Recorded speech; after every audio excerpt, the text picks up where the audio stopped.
Çok sevilmek istiyorsun değil mi? Hayalindeki aşkı yaşamak istiyorsun değil mi? O peri masallarındaki gibi bir aşk yaşamak istiyorsun. Çok sevilmek istiyorsun, delice sevilmek istiyorsun. Çok sağlıklı bir ilişki istiyorsun. Hem sevmek hem sevilmek istiyorsun. Birlikte gelişmek istiyorsun. Romantik bir ilişki istiyorsun. Her şeyin had safhada yaşandığı, çok güzel sevildiğin ve sevdiğin. Kısacası böyle bir ilişki hayal ediyorsun değil mi? Ve çok sevilmek istiyorsun değil mi? Gerçekten partnerin seni çok sevsin. Bunu istiyorsun değil mi? Bunu biliyorum. O yüzden bu video senin için gerçekten bir mesaj niteliğinde olacak. Çünkü oturuyordum ve dedim ki ben bu konu hakkında bir video çekmeliyim. Bunu duymaya ihtiyacı olan bir sürü insan var. Bunu anlayabiliyorum. Bunu hem arkadaş çevremde anlayabiliyorum. Hem sizden gelen yorumlardan anlayabiliyorum. Hem bir psikolog olarak deneyimlerimden anlayabiliyorum. İnsanların gerçekten ciddi bir hem yarası hem bir problemi aslında aşk, ilişkiler, aşk hayatı. Ve dedim ki kesinlikle nokta atışı olarak bu videoyu çekmem gerekiyor. Sana gerçekten bir soru soracağım, tamam mı? İstersen beni bir psikolog olarak, psikoloğun olarak gör. Bir terapide olduğumuzu düşün. İstersen beni çok yakın bir arkadaşın olarak gör. Karşılıklı kahve içiyormuşuz gibi düşün. Nasıl görmek istersen öyle gör. Ama gerçekten bunu samimiyetle ve içten bir şekilde çektiğime emin ol. Sana gerçekten fayda sağlayacak bu video. Bundan da emin ol. Öncelikle kanala hoş geldin. Ben psikolog Beste Doğa Güven. Eğer kanala abone değilsen videoya başlamadan önce kanala abone olmayı unutma lütfen. Şimdi az önce sorduğum sorulara evet cevabını verdiğini düşünüyorum. Çok sevilmek istiyorsun. Harika bir aşk yaşamak istiyorsun. Delice sevilmek istiyorsun. Koşulsuz şartsız her koşulda sevilmek istiyorsun. Bunu biliyorum. Peki ben sana bir soru soracağım bugün hazırsan. Sen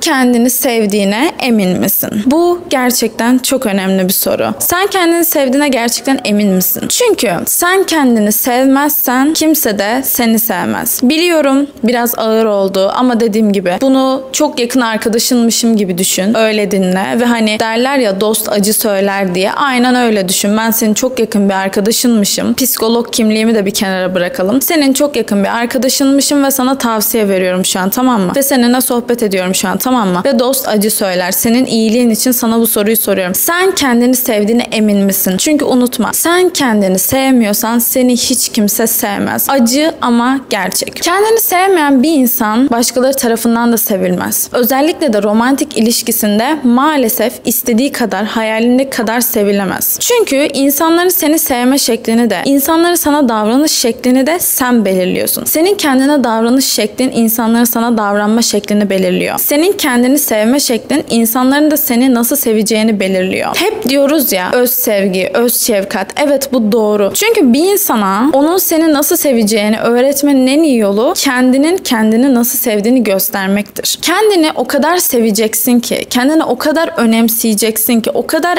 en öne, birinci sıraya koyacaksın ki insanların da seni sevmekten başka bir çaresi kalmayacak. Çünkü bu iş böyledir. Şimdi şöyle düşün, tamam mı? Bir sevgi kotası var. Mesela böyle bir avuç kadar bir sevgi olduğunu düşün. Herkeste olan. Şimdi sen bu sevgiyi böyle bir güç, böyle bir şey düşün. Hayali bir şey. Sevgi burada avucumun içinde duruyor. Şimdi bu sevgiyi sen şak diye doğrudan bir insana, bir erkeğe, bir kadına neyse verdiğinde romantik ilişkine sana sevgi kalmıyor. Ve sen o kişiye veriyorsun bu sevginin tamamını. Ve senin sevgin, kendine olan sevgin kalmıyor. Ve sen kendini sevmediğin için bu senin bir psikolojik olarak karakterine yansıyor. Sen zaten karşı tarafa, romantik ilişkine ben sevilmeye layık birisi değilim. Ben tamamen senin etrafında dönüyorum. Benim bir sınırım yok. Bir öz şefkatim, öz sevgim yok ve ben bunu hak etmiyorum. Hak etmiyorum. Çünkü o sevgiyi kendim kendime vermemişim. Sen bana nasıl verebilirsin ki? Evet, bu mesajı veriyorsun karşı tarafa. Şimdi bunun psikolojik değil de enerjisel kısmına bakalım. İnanan vardır, inanmayan vardır. Hani bizim bu aura dediğimiz, enerji alanı dediğimiz. Sen o bütün enerjini, o sevgini karşı tarafa verdiğinde veya başka insanlara verdiğinde, kısacası aslında özet olarak kendine vermediğinde bu enerjisel olarak da dışarı yansıyor. Sen kendini sevmediğin sürece dışarı çıktığında, genel dışarıdan kastım, genel dışarısı yani dış ortam, bu hissediliyor. Kendini o kadar sevmen gerekiyor ki karşı tarafta seni sevsin. Romantik ilişkinde seni sevsin. Bak bu bir taktik değil, tamam mı? Benim en sevmediğim şeydir bu. Zaten hani sağlıklı bir ilişki içerisinde olan birisi olarak, aşırı sevildiğim bir ilişki içerisinde olan birisi olarak zaten benim en nefret ettiğim şey, en karşı olduğum şey bu saçma sapan taktik ilişki videoları. En nefret ettiğim şey. Şu taktiği yap, şöyle yap, böyle geç cevap ver. Bunlar çok yanlış arkadaşlar. Hani güzel bir ilişki içerisinde olmamı da geçiyorum. Bir psikolog olarak yine aynı şekilde en nefret ettiğim şeydir manipülasyon, taktikler. Ben bundan bahsetmiyorum. Taktik yapmak değil bu. Bu kendini sevmek. Kendini sevmiyorsun. Sen eğer şu an mutlu bir ilişki içerisinde değilsen kendini sevmiyorsun zaten. Çünkü şöyle düşün, tamam mı? Bir arkadaşımda bunu dinlemiştim. Çocuk ona çok kötü davranıyor. Neredeyse yani tam olmasa da aldatmaya yakın şeyler yapmasına rağmen onu sürekli affediyordu geçmişte, ki sonra ayrıldılar zaten sonunda bir zahmet. Çünkü kendini sevmiyordu. Kendini sevmediği için bunu affediyordu sürekli. Veya kendini sevmediği için hep o bare minimum, o en alttaki o minimum ilgiye, minimum çabaya okey oluyordu. Çünkü kendini sevmiyor. Çünkü sen zaten kendini sevsen standartların da yüksek olur. Kendini sevsen zaten bir insanın sana davranış şekli de en top seviyede olur. Çünkü şöyle düşün.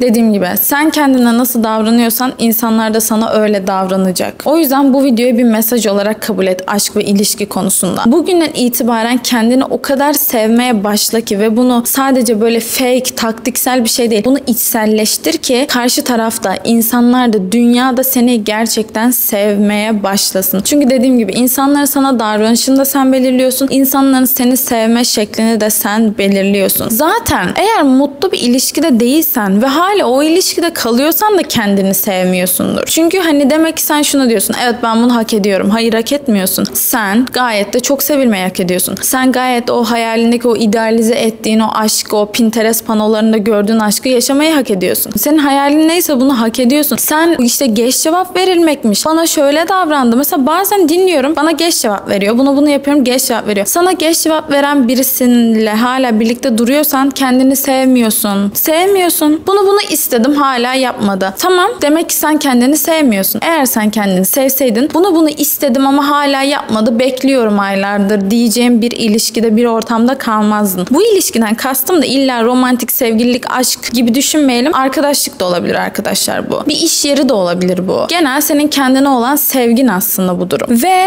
gerçekten sevilmenin yolu senin güzelliğin de değil, dış görünüşün de değil. En nefret ettiğim konudur yine bu. Senin hiçbir şeyin değil. Senin karşı taraf için yaptığın çaba da değil. Bu da var. Ben onun için bunu yaptım ama beni terk etti. Ne önemi var? Bunu yaptığın için o kişi seninle zaten sevgili olmayacak. Asıl işte bak, yine kendini sevmediğin için bunu yaptın. Ona bir sürü şey yaptın. Maddi, manevi sallıyorum. Ve seni sevmeyecek. Çünkü zaten kendine yapmalıydın onu. O yatırımı kendine yapmalıydın. Ona bir şey alacağına kendine almalıydın. Onunla işte sürekli sabah akşam ona yazacağına kendine yatırım yapmalıydın. Telefon elinde bekleyip işte Snap skoruna bakacağına, işte ne kadar ne olmuş, kimi takip etmiş, ne yapmış, böyle gezeceğine kitap oku. Kendine yatırım yap. Bir şey öğren, yeni bir dil öğren, yeni bir enstrüman öğren, kendine yatırım yap. Bak biliyorum gerçekler acıtır. Geç cevap ver. İşte bilmem ne yap. Taktik yap. Yani lütfen öyle videolar izlemeyin. Bakın ne olursunuz. Çok yanlış. Kendinize yapabileceğiniz en kötü şeyi yapıyorsunuz böyle şeyler yaparak. Böyle tavsiyeler de verebilirdim sana kolay yoldan. Saçma sapan. Sırf izlenmek için yani işte geç cevap ver. Taktik yap. Soğuğu oyna. Hayır. Psikopat mısın sen? Hayır. Ben dediğim gibi ruhumun görevi olduğu için zaten bu videoları çekiyorum. Şu anda da aynen öyle oldu. Oturuyordum ve dedim ki kameramı koyayım, mikrofonumu alayım ve konuşmaya başlayayım tamamen içimden gelerek. Bu soruyu sana sormak istedim. Arkadaşın gibi. Arkadaşız şu an. Sen sevilmek istiyorsun ya. Diyorum ki ben de sana. Sen kendini sevdiğine emin misin? Sen kendini yeteri kadar sevdiğine emin misin? Kendinle yeteri kadar ilgilendiğine emin misin? Sen ilk o içsel o ihtiyaçlarını ilk bir kendin gider ki başkasına muhtaç olma. Kendini o kadar sev ki başkasının sevgisinin böyle peşinde koşma. Hayatını bitirme. Gençliğini özellikle de böyle bitirme yani. Kendine o kadar şefkat duy ki saçma sapan bir insanın ay bana yazmış mı? Ay kimleri takip etmiş gibi böyle saçma sapan onun o düşük enerjisini, düşük frekansına, o obsesyon frekansına girme. Anladın mı? Kendine o kadar sev ki, kendine o kadar yet ki başkasına ihtiyacın olmasın. Ve bu videoyu da lütfen bir mesaj olarak kabul et. Psikoz değil bu kesinlikle. Yani bizim psikolojide psikoz dediğimiz bir kavram vardır. Öyle bir şeyden bahsetmiyorum. Her şeyi mesaj olarak algılamak değil ama gerçekten bu videoyu mesaj olarak lütfen algıla şu an. Bu video senin mesajında. Eğer izlediysen çok şanslısın. Süper. süper, çok şanslısın ki bu bilgiye şu an eriştin. Kendini sevmeyi öğren, kendini sevmeyi öğren. Ve ne zaman böyle işte yok işte geç cevap veriyor, yok ona böyle yap dedim yapmadı ya da yapma dedim yaptı, işte of şöyle, yok bana bunu yaptı diye böyle yakındığın, işte dert yandığın bir anda dur ve kendine şunu de, aynaya bak gerekirse. Sen kendini sevdiğine emin misin? Sen kendini sevdiğine emin misin? Böyle dur ve bunu kendine sor. Eğer cevabın hayırsa burada bir sıkıntı vardır. Ve lütfen umarım bu videoda işaret olacak. Ve umarım da artık kendini sevmeyi öğreneceksin. Lütfen kendini sevmeyi öğren. Lütfen. Seni çok seviyorum. Bir sonraki videoda görüşmek üzere. Eğer kanala abone değilsen de kanala abone olmayı lütfen unutma. Bir sonraki videoda görüşürüz. Kendine iyi bak ve kendini çok sev.